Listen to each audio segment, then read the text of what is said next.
Sam Giancana, leader of the Chicago Mafia, clever, most powerful mobster in America.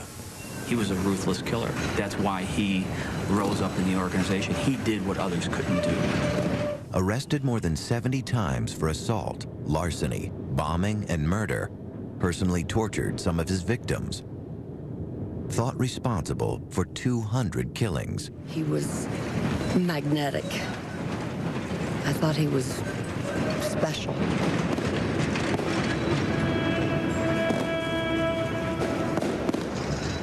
Sam Giancana sent a couple of his henchmen over to a barber shop to get a couple barbers in line. These were men who were harmless, wouldn't hurt anybody.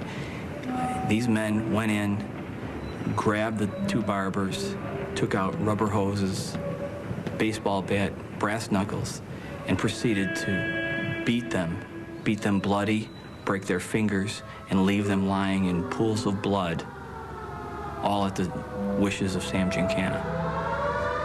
Sam Giancana was boss of the Chicago Mafia. Who do you think killed Mr. Kane? And without doubt, the most powerful gangster in America. Mr. Giancana? Killing someone made him feel more alive.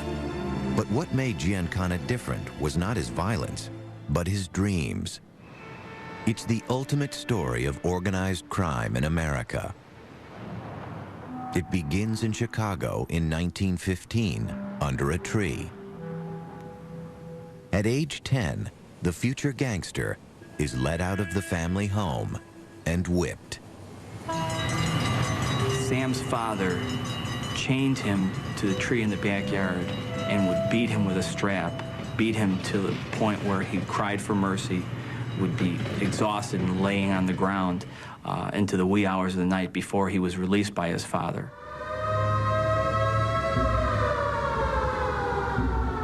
Compared with his poor father, who barely spoke English, or dry old Italian priests, gangster Al Capone was a much more potent role model. He controls policemen, judges, and mayors. Headquartered in the old Lexington Hotel, Capone exuded dark majesty. His annual revenue is reported at over 100 million. With police and judges in his pocket, Chicago was his captive city. The Patch was where poor Italians lived in Chicago.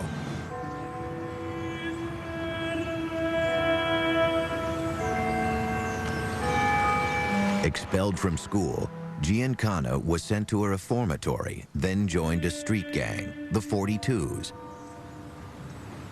Barely more than children, they possessed a strange intimacy with torture and death.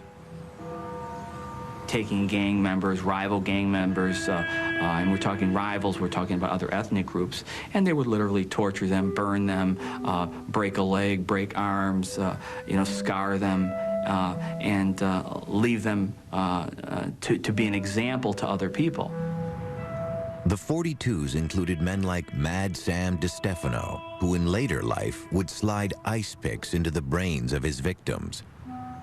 In such company, Giancana had to try hard to impress. He explained he was an Italian boy, an Italian, in those days in Chicago. The Irish and the Polish were the people. He was a Dago, a Wop, a Guinea. They couldn't get any decent jobs. As he said, they were the low-grade white people. And he said, of course, he had no money. He had to do things like all the kids did. They wanted it. He had to steal it. They called him Mooney, crazy.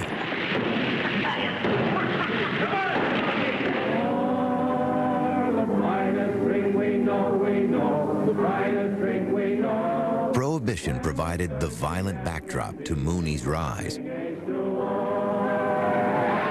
He drove bootleg whiskey around Chicago. Crime never pays. In fact, the profits from bootlegging were phenomenal.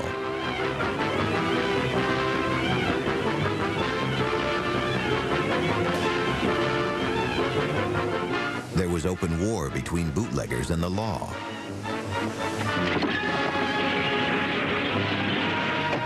Giancana was like an animal force, unleashed in the underworld, brutal but subtle. Death in the electric chair. Public enemies #1 of the world, here is your throne.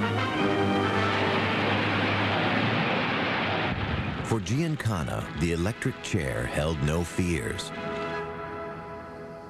He became a gun for hire, a freelance enforcer who killed to order. From what I understand, yes, he put a few away. Whatever messy demise Chicago gangsters prescribed for their enemies, Giancana would execute. Shot him in the head, tortured a few, you know, the way it's usually done in the outfit. Didn't bother him? Not a bit. Barely out of his teens, legend had it he'd killed 20 men. He was a ruthless killer. That's why he rose up in the organization. He did what others couldn't do. He told his brother he enjoyed killing.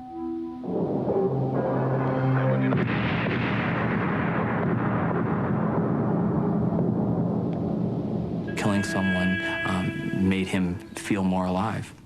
But Giancana also knew when to stop. Violence was just a means to an end. The real prize was power.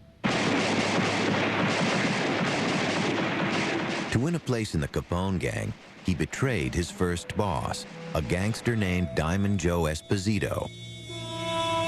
Sam and several other individuals made sure that Diamond Joe wasn't going to see the light of day anymore.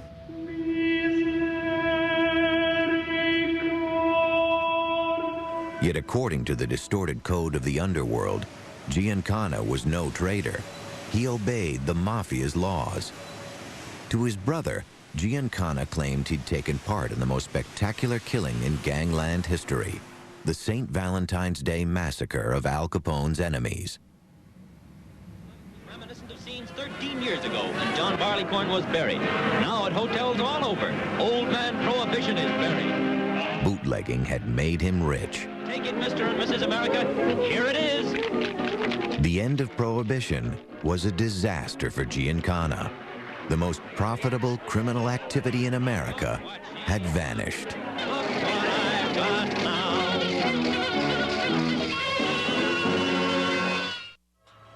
Briefly jailed for bootlegging, Giancana met a stylish black gangster called Eddie Jones. Jones was king of the Policy Racket, a street lottery that had always been controlled by blacks. It brought in millions for the policy kings, but Giancana didn't feel black gangs deserved such profits. You're talking about something like $250,000 to $500,000 a week. Which was a staggering amount of money. It was that. It was absolutely that. Eddie Jones was a millionaire several times over. Suave, sophisticated, treated as an honorary white when he went into nightclubs. By all accounts, Jones had everything Giancana wanted. A mansion in Mexico, a home in Chicago filled with antiques and gold, and clothes which made Giancana's look dowdy. He probably didn't know there were any Negroes around like that until he met him in the jail.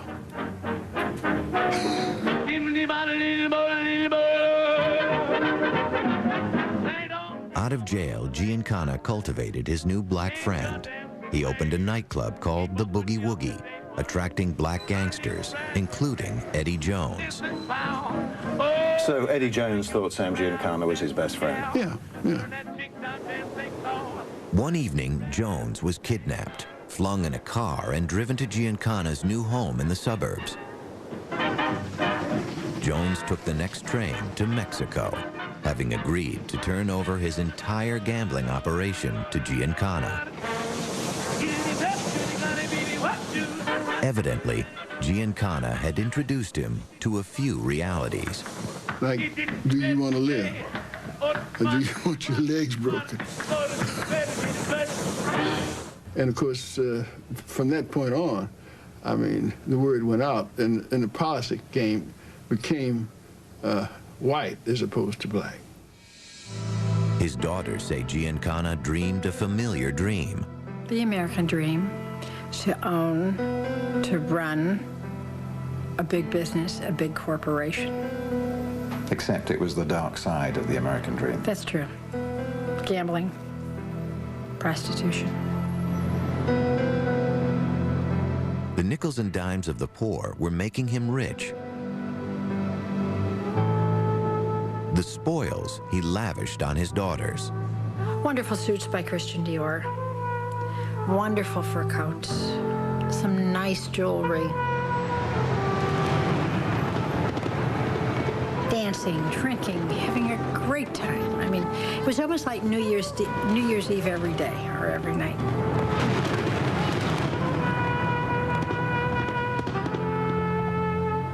Giancana's daughters were fawned on by waiters and shop assistants. The source of the endless money didn't concern them at all.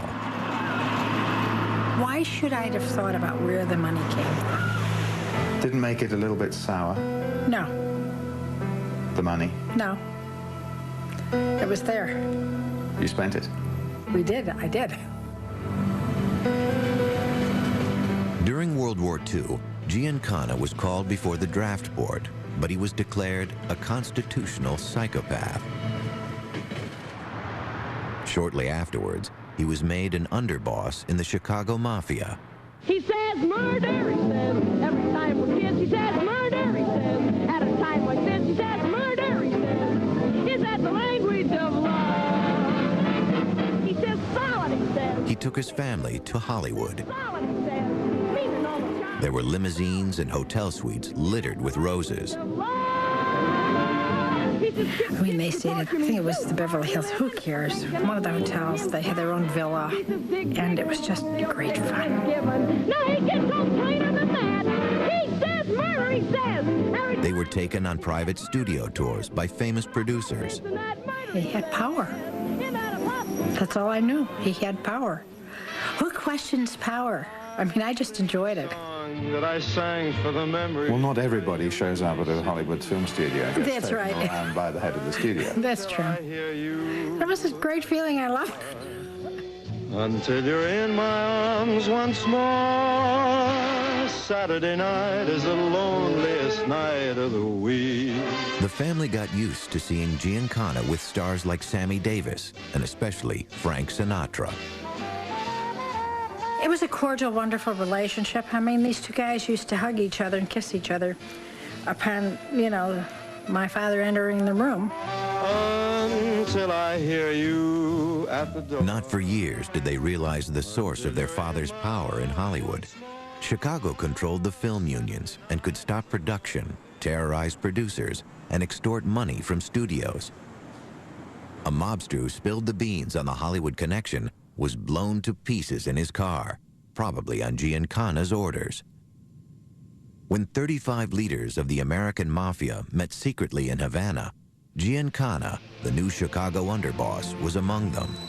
It was the first time he'd sat at the Mafia's high table. His legend was terrifying. He both intimidated and cajoled.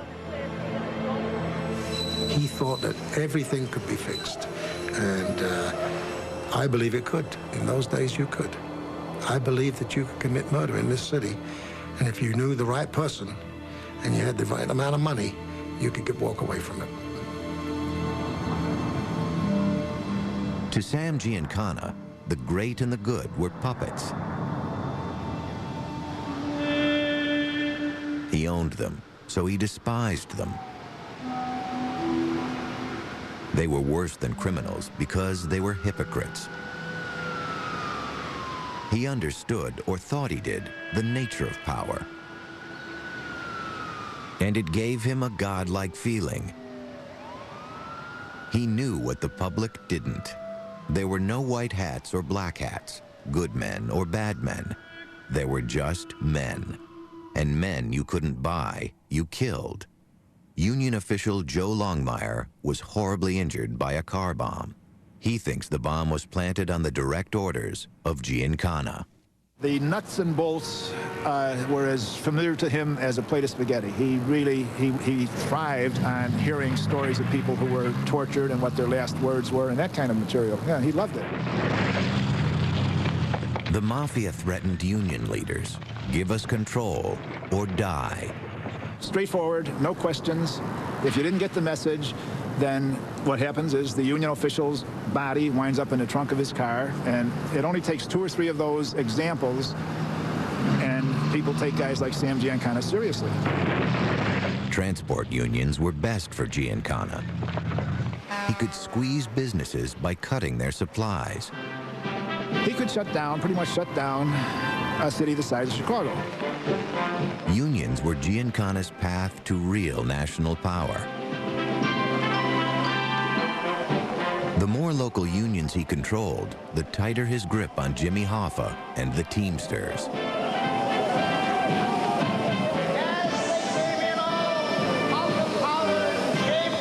If you think of a pumpkin pie, Jimmy Hoffa was a pumpkin pie that was cut into 8 or 10 pieces, and Sam Giancana had one of those 8 or 10 pieces. The Teamsters pension fund, controlled by Hoffa, became a piggy bank for Giancana. Hoffa did, in fact, authorize the Central States Teamsters Pension Fund to give representatives of Sam Giancana literally hundreds of millions of dollars to build casinos in Las Vegas.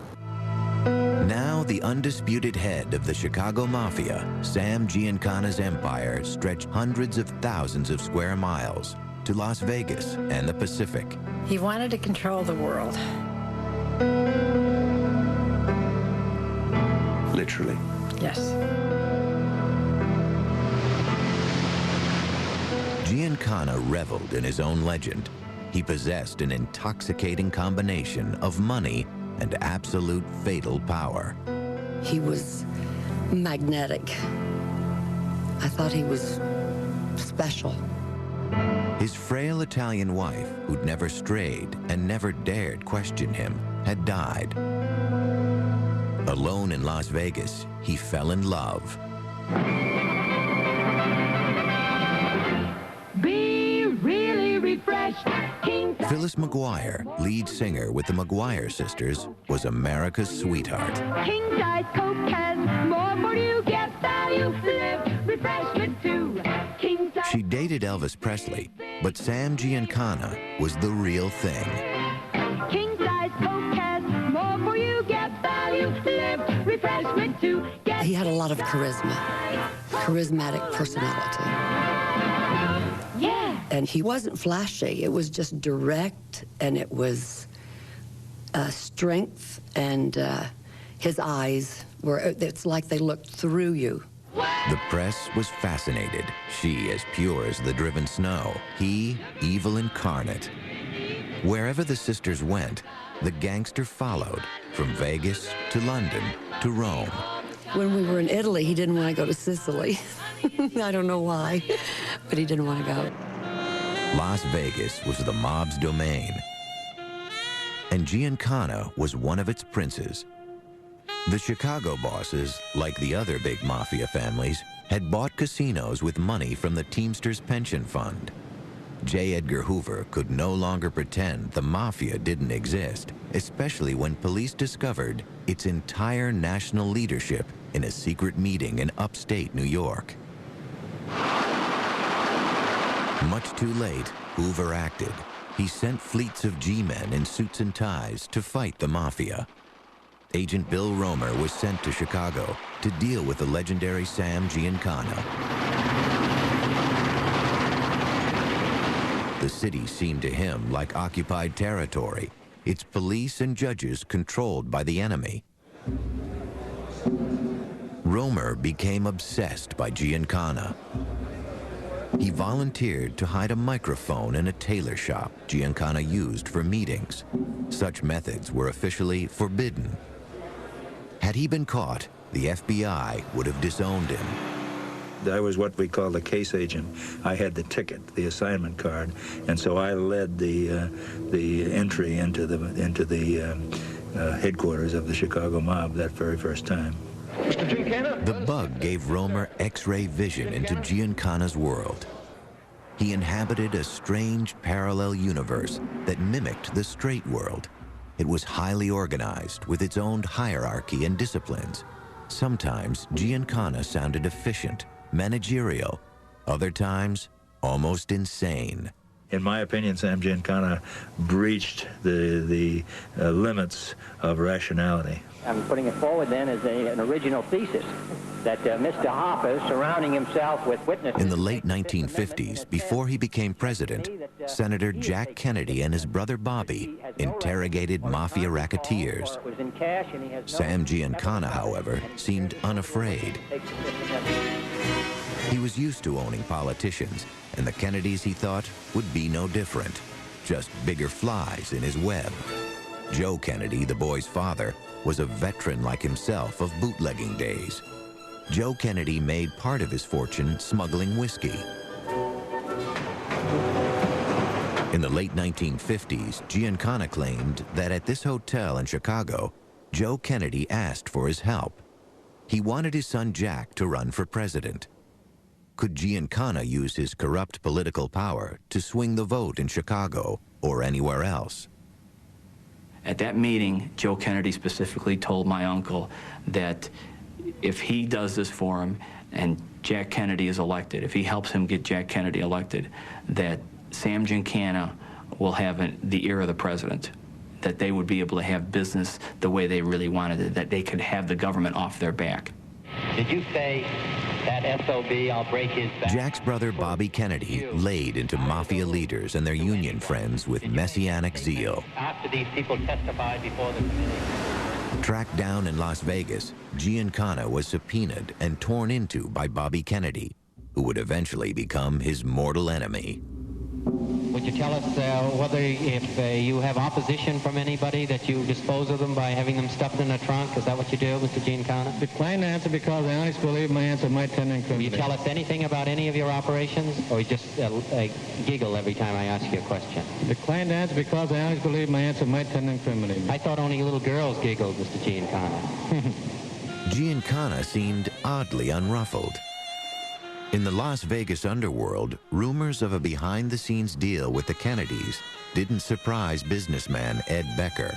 Because they were tied in. Joe Kennedy was tied in with the mob. Joe Kennedy had tied his sons into the world of Sam Giancana.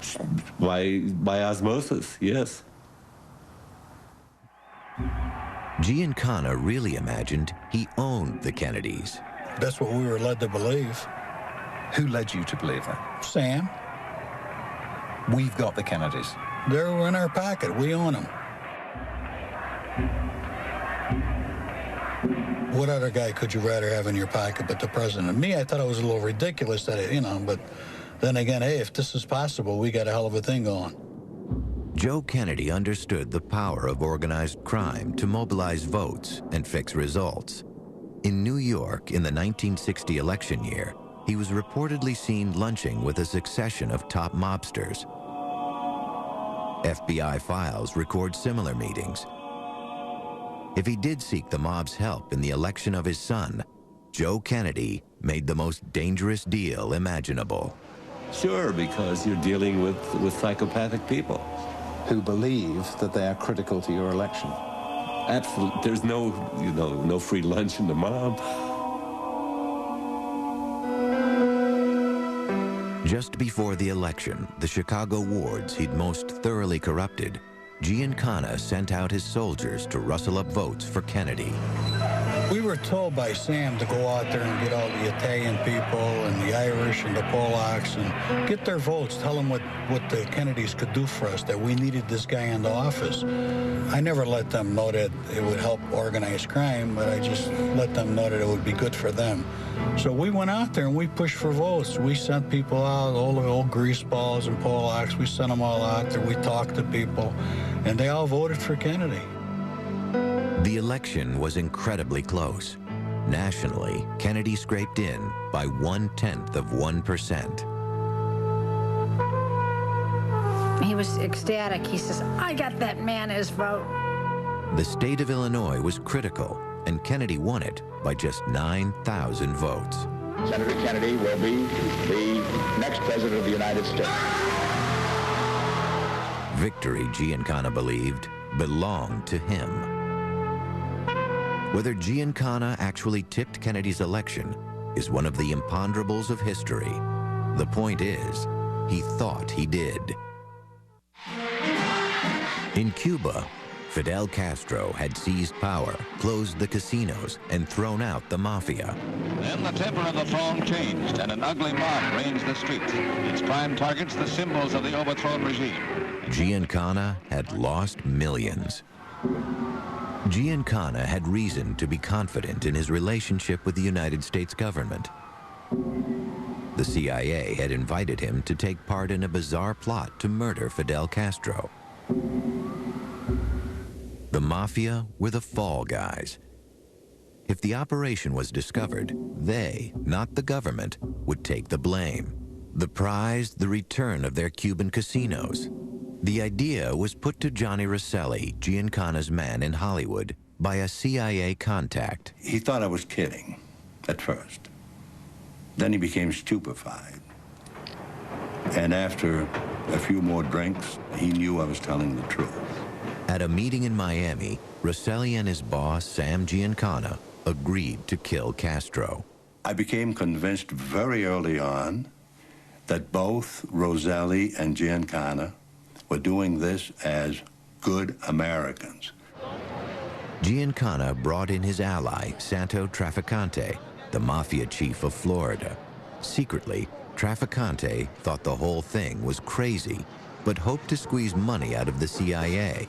Panicked by Castro's communist ties, the CIA's Health Alteration Committee came up with lethal viruses and poison so the mafia could kill him without a trace. What do you think of your reception? They had exploding cigars and chemicals to make his beard fall out. They convinced me that we were involved in a just war. It was imperative that Castro be eliminated. Giancana and his CIA friends stayed at the Fontainebleau Hotel in Miami Beach. They had caviar flown in daily. I was putting myself in a terrible position as the sole conduit between the underworld and the United States government. The government told Giancana some of its deepest secrets. Miami seethed with intrigue. Coral Gables. All day they've been seen. The CIA was planning to invade Cuba with an army of Cuban exiles. It persuaded Castro's former mistress to go back to Cuba and slip poison pills into his drink. But once in Cuba, she lost her nerve. The CIA's invasion of Cuba failed too. Fearing exposure of America's involvement, at the last minute, President Kennedy called off the U.S. air cover the invaders had been promised. They were arrested or shot. The mafia chief, like the defeated Cuban invaders, were infuriated by Kennedy's empty promises. I can assure you that this flag will be returned to this brigade in a free Havana. Kennedy blamed the CIA for the failure. The CIA and the mafia blamed him. Sam Giancana was bitterest of all. In his worst nightmares, he never expected Bobby Kennedy to be made Attorney General. Instead of thanking him, Kennedy was furious the CIA had used a gangster in a secret operation. Far from going easy on organized crime, he set out to destroy it. This was a disaster for Giancana. The criminal career of Sam Giancana was faltering.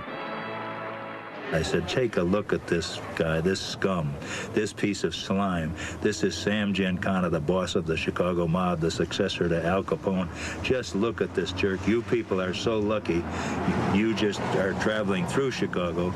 We have to live with this slime. Well, nobody had ever talked to Sam Giancana like that. And as a result, he just blew his stack and he said, Romer, he said, you lit a fire tonight that's never going to go out. We're going to get you if it's the last thing we ever do. Giancana had suffered the most extraordinary reverse. had been involved in a deep government secret. He thought he had the Kennedys in his pocket. In fact, he was running from them like a rat.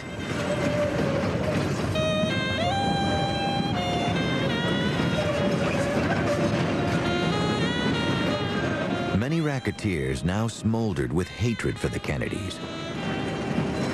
Giancana himself, his Union friend Jimmy Hoffa, his co-conspirator in the Castro plot Santo Trafficante, all had been targeted by Bobby Kennedy for prosecution. But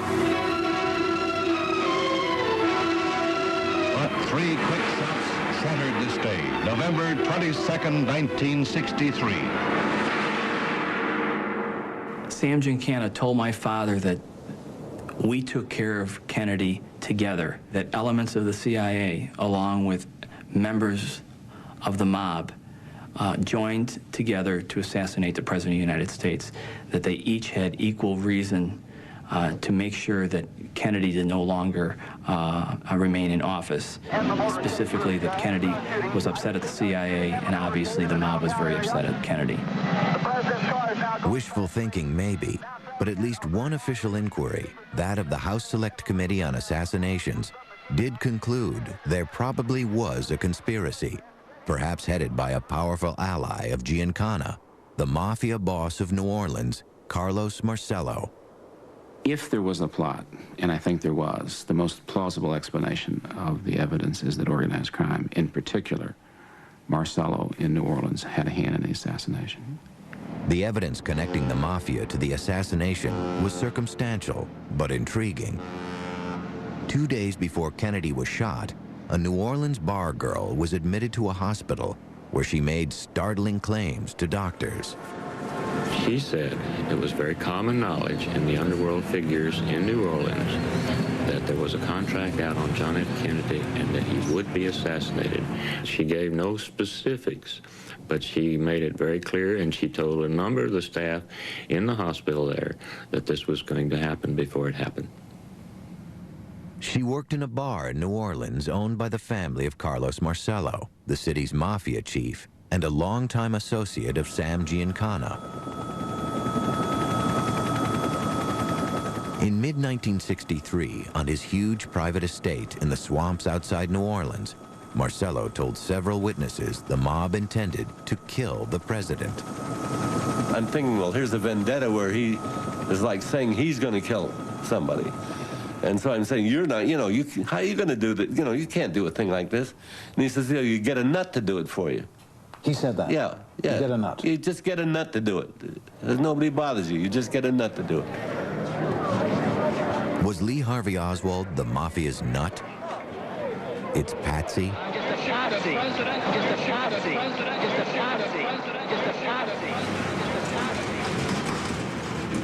The House Select Committee heard that the man who raised Oswald, his uncle, worked for Marcello. They also heard Santo Trafficante told an associate, the president will be hit. The House Select Committee thought the background of Jack Ruby had never been properly investigated by the Warren Commission. In fact, Ruby was linked with the Chicago Mafia. The camera, the motion is slowed. I think that Jack Ruby is the Rosetta Stone for the assassination. And once you connect Ruby immediately to organized crime, you then turn back and say, can I connect Oswald to organized crime? And the answer is yes. Just before the assassination, Ruby phoned mobsters all over the country, including men close to Giancana. The President of the United States is dead. All Giancana was heard to say by an FBI bug was that Lee Harvey Oswald had been a very good shot. He got what he deserved, as far as he was concerned. Everything pertaining to what's happening has never come to the surface. The world will never know the true facts of what occurred, my motives. From jail in Dallas, Ruby appealed over and over again to be moved to Washington. He had something important to say and didn't feel safe in Texas. But the Warren Commission ignored his pleas. Many years later, mobster Santo Trafficante, upon learning he was dying, allegedly made a confession to his lawyer. He said, Timmy says, Carlos really effed up. I said, we should have killed Bobby instead of Giovanni, meaning they should have killed Bobby Kennedy instead of John Kennedy. Santa would withhold information from me, but in the 27 years that I represented him, and he was a friend of mine, I've never known him to lie to me. He would never lie. Regardless, Robert Kennedy was haunted by the fear his war on organized crime provoked his brother's murder. If the mob was not involved in the assassination, they were nevertheless the chief beneficiaries of it. The organized crime program that had not up until that time even come close to what he put together basically collapsed. The organized crime program died in Dallas on November the 22nd. If he did flirt with the mob, Joe Kennedy had unlocked the darkest forces imaginable.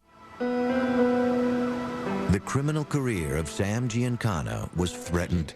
Mobsters thought his affair with Phyllis McGuire attracted too much heat, but he refused to relinquish her. The mob thought he was a weakling because he's getting so much publicity. I mean, here he is with the star. No comment. I'm sorry. No comment. And My attorney. everywhere they went, photographers are waiting, and along with the photographers were the FBI, and the FBI would grab her and try to question her. The mob had no faith. They have no faith in women. They figured they're going to be tortured and scream. But she stood up to it all. But the mob didn't. They were very upset with it. Jailed for contempt of court, Giancana seemed suddenly old, even vulnerable.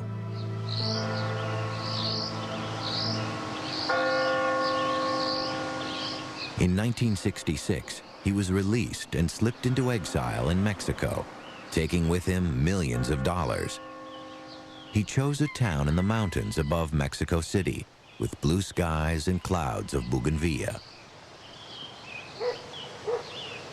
Large payments were certainly made to powerful men in Mexico City to protect him, to provide sanctuary. He bought a $5 million estate called San Cristobal and shut himself away at the top of the house. He could sit there for hours and hours and hours and just look out and never budge. He would have telescopes in his upper room and looking out and seeing the poverty, and not only that, he used the telescope to see if there were any government people looking in onto his home. He'd often said the time a man has to watch out is when he becomes frail and lets his guard down. The mob is an organism. It's a growing organism.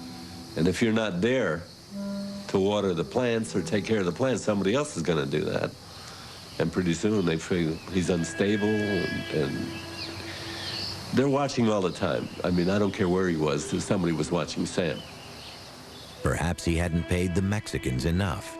One morning in 1974, when he was tending his cactus garden, Mexican police raided his estate and dragged him to the U.S. border. Mr. Giancana, why did you have to leave Mexico, sir? Why? I don't know. I finally thought, well, he'll come back and we'll be a family. But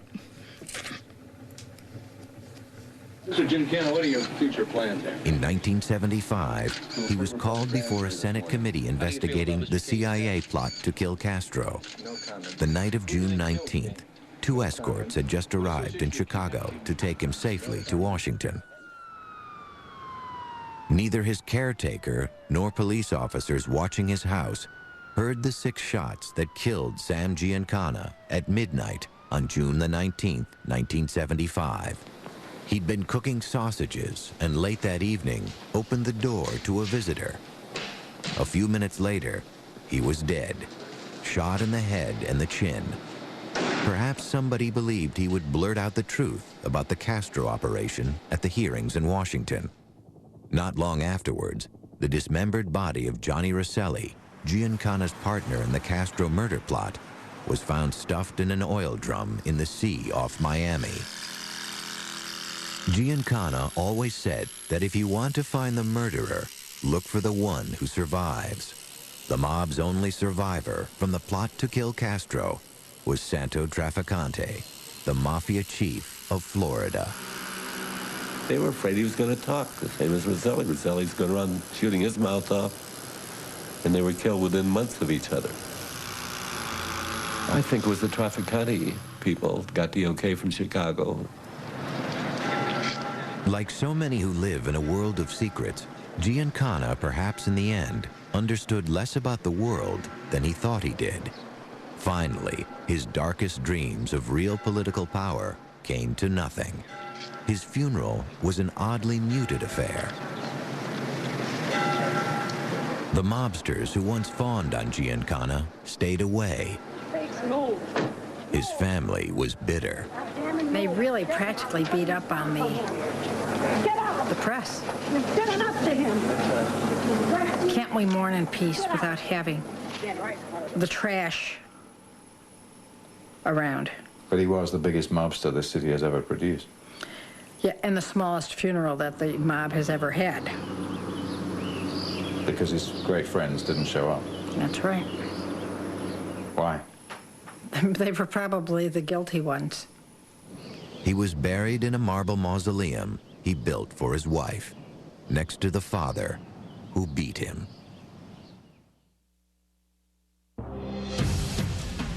They were infamous. Power, absolute power, and money. Tyrants. He wore the hat of a businessman, of a father, of a husband, of an extortionist. And cold-hearted assassins. He was a ruthless killer. He did what others couldn't do. The Mafiosos continues on Biography.